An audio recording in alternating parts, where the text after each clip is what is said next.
বাজার গেছিল, দাও দেখি একটা কি এনেছে, দেখি কি এনেছে। লঙ্কা, আবার জল ভর্তি, বরফের মাছ মনে হয় না? হ্যাঁ বরফের ছিল না, সে বরফটা হয়তো ওর মধ্যে চলে গেছে। সেটা এমনি আমাদের বিরিয়ানি হবে, এটা আমাদের দুপুরের মেনু।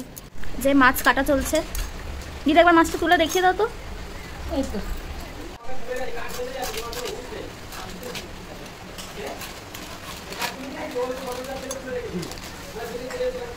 ইলিশ মাছটা ভালো মনে হচ্ছে।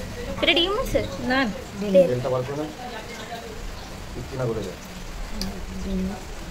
দেখেন বড় বড়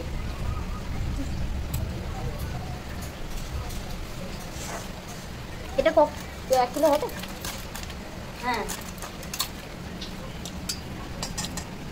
মাছ আবার চলে যাবে এখানে সর্ষে ইলিশ। মাথাটা তো আমি আগে ভেজে নিয়েছি, বুঝলি? মাছটা রাখবো না, মাছটা কাঁচাই দেবো।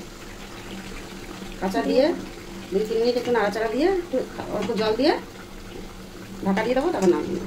ইলিশ মাছ জলের থেকে এসে গেছে, এবার যাবে পাতে। দিয়ে দাও না ঠাকুমা, দাদু এনেছে, খেয়ে দেখো। মেখে তুই করবি না? হ্যাঁ করো, ভালো করে মাখো। আনা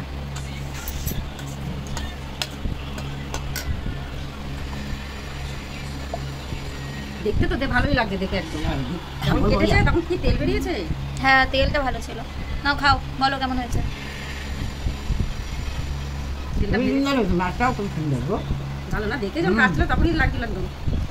খুবই সুন্দর হয়েছে গো, রান্নাও ভালো হয়েছে। বারাসাতেতে নিয়ে এসেছে বাবা। বারাসাত থেকে মাছ নিয়ে এসেছে আমার বিয়ায়, মাছটা খুব ভালো, খেতেও খুব ভালো হয়েছে। সরষে দিয়ে বৌমা রান্না করেছে, হেভি টেস্ট মাছটা।